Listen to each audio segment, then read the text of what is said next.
On the morning of October 1st, in occupied Nova Kakhovka, a single Ukrainian drone found a moving target, struck cleanly, and changed the risk calculus for every collaborator in Kherson.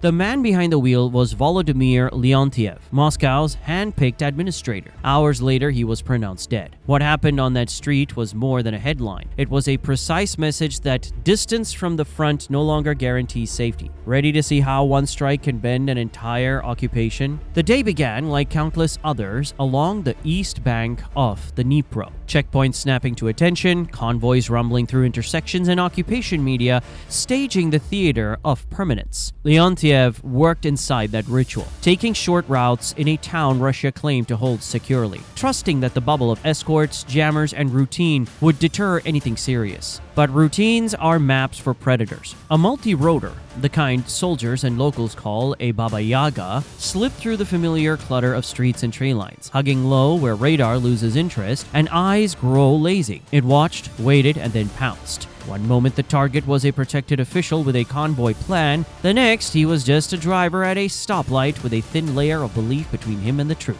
If the occupier's narrative says the rear area is safe, what does it mean when the rear area cracks in daylight? If the man who signs your curfew dies on a road he thought he owned, what else was borrowed time? The first confirmations came, ironically from the collaborators themselves, and they were unmistakable. Leontiev was hit. He was hospitalized. He did not make it. No triumphant claim was needed. The admissions told the story. How many times have we seen this pattern now? Silence from Kiev, noise from proxies, and then a quiet rearrangement of names on office doors. Leontiev was not a placeholder in a ledger. He was a pressure point in a system built to look normal while operating as coercion. From the early months of occupation, he became the signature beneath curfew orders, the voice behind permits, and the hand that bent local police to Moscow's will. Prosecutors in Ukraine accused him of collaboration. Courts issued rulings in absentia that followed his decisions like shadows. Journalists cataloged detentions and intimidation campaigns tied to his orbit. Have you noticed how occupation officials insist they are administrators and not enforcers? In practice, the line blurs. Paperwork becomes pressure. Appointments become leverage. A stamp becomes a threat because it can disappear food vouchers, delay repairs, cancel a business license, or green light a raid that no one admits to authorizing. When the person who performs these rituals is removed, you do not only erase a name, you slice a nerve that carries signals to smaller organs of control.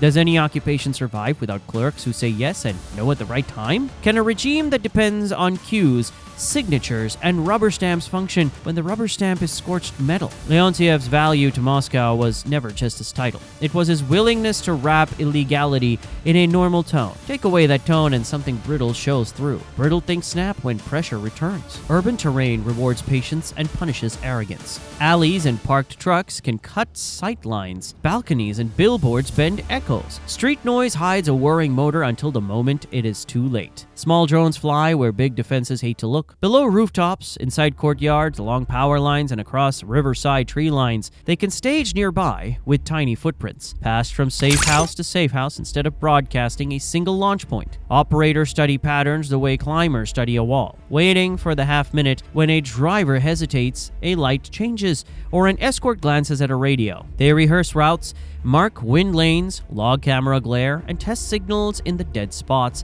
that every city creates. If you knew a convoy would always slow near the third intersection because of potholes, would you wait there with a machine that costs less than one tire on an armored sedan? If you could fly below the line where jammers saturate, but not quite enough to break your link, would you risk it for a target whose signature opened prisons and closed shops? The so-called Baba Yaga profile combines low altitude, short exposure, and ugly angles that big systems are too blunt to cover. A defending commander can buy more hardware, add more checkpoints, and post more guards. But can he guard every alley forever? A swarm mentality turns geography into an ally and routine into bait. In Nova Kakhovka, the bait was taken. In a war of clips and claims, trust arrives slowly and leaves fast, which is why the reporting cadence mattered. The first public notes came from the occupation's own hierarchy: an attack, critical injuries, then the death of the Kremlin's appointee. Independent Ukrainian outlets echoed that timeline with cautious language, timestamped updates and attribution to the same proxies who were trying to project control.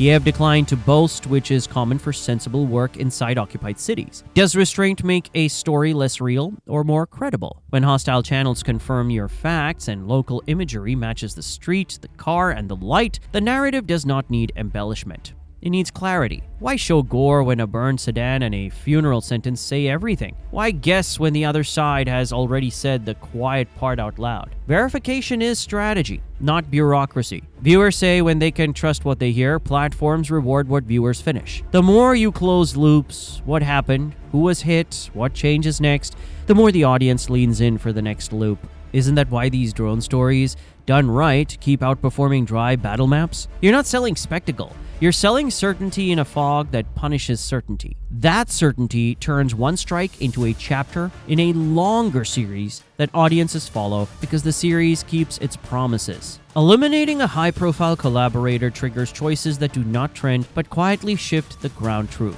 The replacement arrives with an inflated security detail, slows the schedule, trims public events, and insists on fresh escorts to cover gaps he imagines everywhere. Meetings migrate online, ribbon cuttings shrink, staged optimism feels forced. Does that sound trivial? Count the hours. Escorts pull to guard an administrator cannot guard ammunition. Jammer trucks parked outside offices cannot shadow fuel convoys. Commanders order more checkpoints to look strong. And every checkpoint creates a line that blocks someone else's movement. Fear is not a move. It is friction that grinds through logistics, maintenance, and paperwork until everything costs more time. Cost asymmetry completes the trap.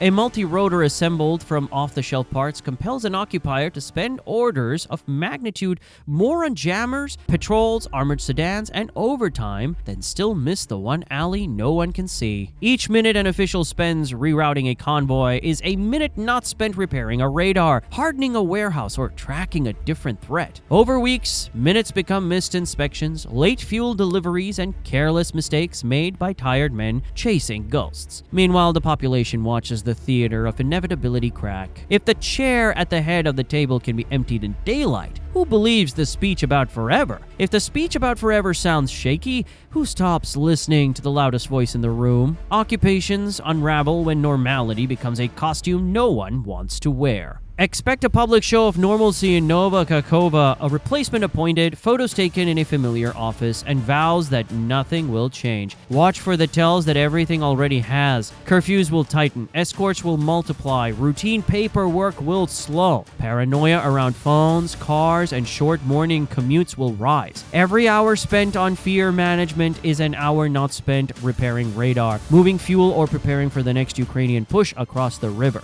That is how momentum compounds. One precise hit creates a protective scramble that opens fresh gaps for the next precise hit. If you were running the occupation today, which gap would you guard first? The bridge approaches, the depots, or the men who sign permissions? If you guard the men who sign, what happens to the bridges and the depots? If you guard the depots, who guards the men? The dilemma is the point. This strike removed a nod that carried coercion through paperwork, proved that routine is a liability, and forced the occupier to pay more for less control. It also told collaborators across Kherson something simple and terrifying. Distance from the front is not distance from accountability. The front line is not a black stroke on the map. It is wherever patience, method, and courage can reach. Lately, they are reaching further than many expected, and tomorrow, they will reach again. If this gave you a clearer picture of what actually changed on the ground, hit like so YouTube shows it to more people. Tap subscribe and turn on notifications so you get the next verified breakdown the moment it lands. Then drop a comment telling us what you want tracked next in Kherson or along the river crossing so we can line up maps, footage, and sources for it. And if you know someone following Ukraine's daily wins, share this with them so they can see how one strike can force 3 costly choices tomorrow.